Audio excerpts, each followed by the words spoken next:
কোরবানির দিন সন্ধ্যা ৭টায় রাজধানীর পোস্তা এলাকায় চামড়া নিয়ে এলেও শনিবার সকাল ১১টা পর্যন্ত তা বিক্রি করতে পারেননি জাহাঙ্গীর হোসেন। বেলা গড়ানোর সাথে সাথে চামড়া নষ্ট হয়ে যাওয়ার শঙ্কায় আরও বাড়ে দুশ্চিন্তা। নারায়ণগঞ্জের এই মৌসুমি ব্যবসায়ী গত কয়েক কোরবানিতে চামড়া ব্যবসা করলেও এবার সর্বশান্ত হওয়ার পথে। টাকা দিয়ে মনে লাগলো কালকে মাল আনছি 7টার মধ্যে ভাই কাস্টমার নেবে বুঝছেন ভাই ব্যস্ত না ভাই কেউ দাম কোনো সব মাল লস হয়ে যাচ্ছে ভাই রাস্তায় মনে করছে দাম বেশি কম করে বেশি ভিতরে বেশি ভিতরে কাস্টমারই নেবে। ঢাকার আশপাশের যেসব মৌসুমি ব্যবসায়ী চামড়া বিক্রি করেছেন সবাইকে গুনতে হয়েছে লোকসান।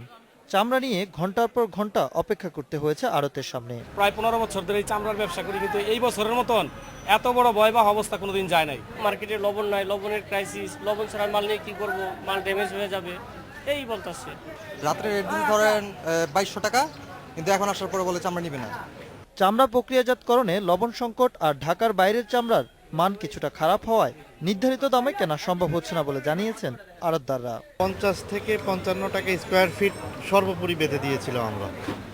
বেঁধে দেওয়ার পর এখন তারা যদি 70-80 টাকা স্কোয়ার ফিট কেনে, তাহলে আমরা কিভাবে দাম দিব বলেন?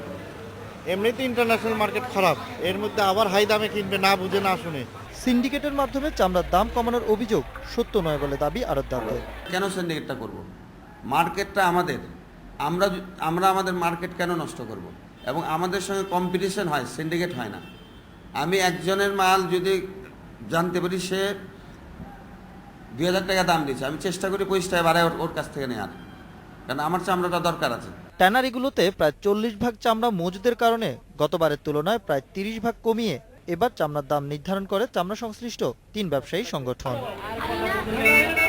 Ashraf Alam, independent news, Dhaka.